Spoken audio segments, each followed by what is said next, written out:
Right, good morning, welcome back. Now I've ordered my final and permanent set of handlebars that are going to stay on the bike. They've shipped and on their way, they should be here by the end of the week. So in place of not being able to sign that off today, I'm going to do something creative instead. Now I've been looking forward to this part because at this point, everything on the project has been refurbishment and restoration. And I've really enjoyed that so far. But for a break from that and for something a little bit creative, I'm going to attack the front mudguard. But rather than talk all about it, I'm going to fit it on the bike, show you what it looks like now, and let's see how we can improve it, make it look a bit better.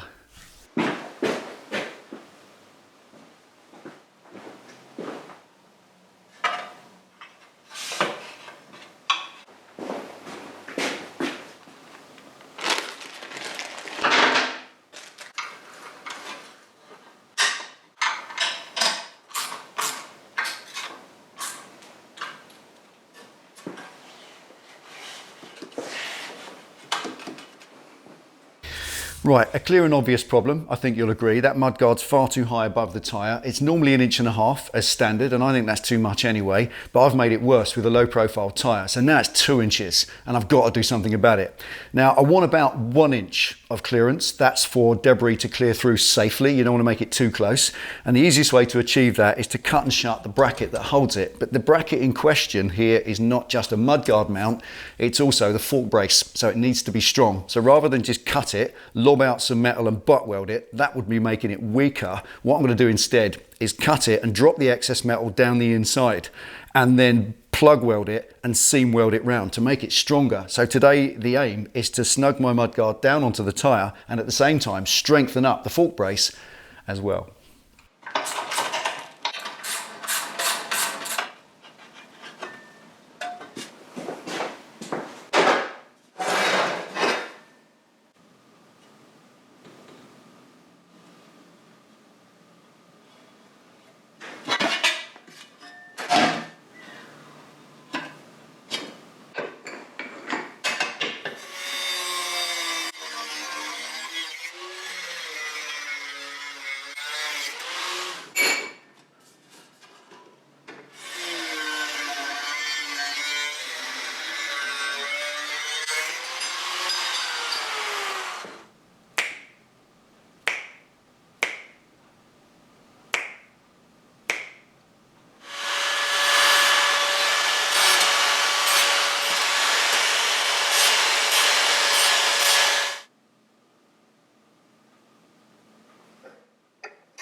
There it is, 25.3 mil, absolute inch. I've got 1 inch slammed out of that bracket there, and it looks lovely and snug down on the tyre now. Absolutely what I wanted. Put a finger up inside there. There's a good inch of clearance in there for debris to get out of the way, and that's not going to cause any problems, and it looks fantastic. But what it has done, unfortunately, is it has exposed the very slight difference in the radius of the mudguard and the radius curve of the new low profile tyre. That's a little bit tighter, and it doesn't look perfect. It doesn't look like it fits exactly, and I want it to. So I can't just bend it by hand. It's a double axis curve is our mudguard, and if you just try and bend it, it will kink out of the sides. You need to take little slices out of it to give it some space to curve, and then curve it just a 2 or 3 at a time until it's absolutely the right curvature, and then weld them all up, grind them all back, along with the welder up on the bracket, and hopefully I'll have a completely bespoke mudguard for the front of my Sportster.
All right, there we are, lowered by 1 inch and reprofiled to fit the radius of the new tyre. You know, when you're modifying things, you can make crazy wild stuff that's really interesting and different, but other times, making something modified look factory, well, that's a holy grail all by itself. I'll see you next time.